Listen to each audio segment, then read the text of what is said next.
Penyakit keturunan adalah penyakit yang diwariskan dari salah satu atau kedua orang tua kepada anaknya. Penyakit ini kemudian akan sering dijumpai sebagai penyakit turun-temurun yang selalu muncul dalam keluarga, bahkan hingga beberapa generasi.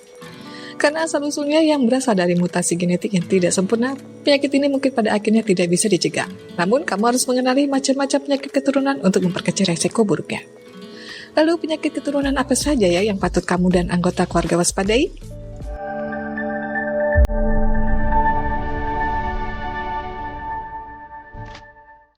Anemia sel sabit.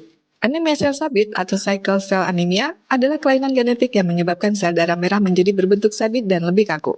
Sedangkan sel darah merah normalnya berbentuk bundar dan lentur.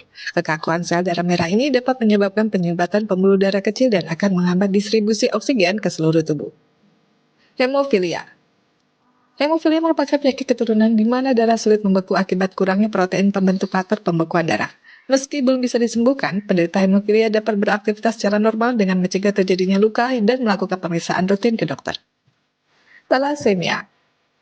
Thalassemia merupakan penyakit keturunan yang menyerang sel darah merah. Kelainan genetik ini membuat penderitanya kekurangan hemoglobin dalam sel darah merah, sehingga oksigen akan sulit diedarkan ke seluruh tubuh. Bila tidak ditangani dengan serius, keadaan ini juga dapat memicu terjadinya penyakit anemia. Buta warna. Buta warna merupakan penyakit keturunan yang biasanya sudah dialami sejak penderitanya lahir. Kondisi ini menyebabkan mata sulit membedakan warna tertentu, buta warna atau parsial, atau bahkan seluruh warna, buta warna total.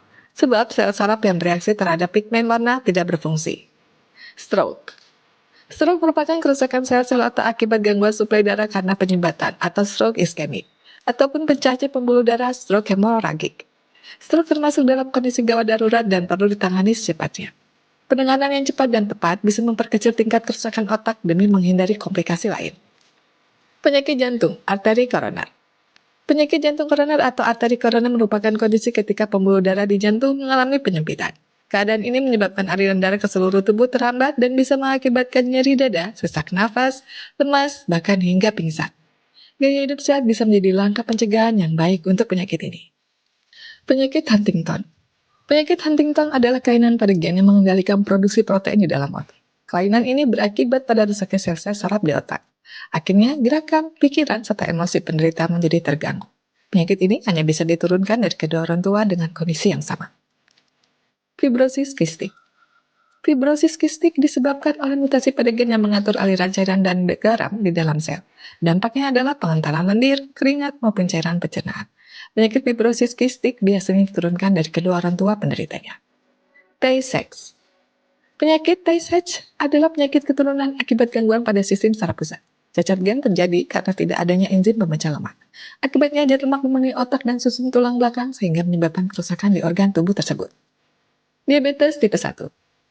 Penyakit diabetes tipe 1 adalah kondisi di mana jumlah dan fungsi hormon insulin berkurang. Hal ini menyebabkan tingginya kadar gula dalam darah karena tidak dirombak menjadi energi. Penyakit ini sering terjadi sejak masa kanak-kanak. Orang-orang dengan riwayat penyakit keturunan di dalam keluarga perlu lebih waspada, karena kondisi tersebut tidak dapat dicegah.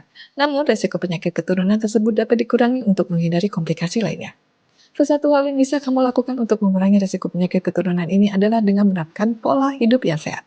Selain itu, medical check-up rutin juga dapat membantu kamu untuk mengenali gejala penyakit keturunan lebih awal.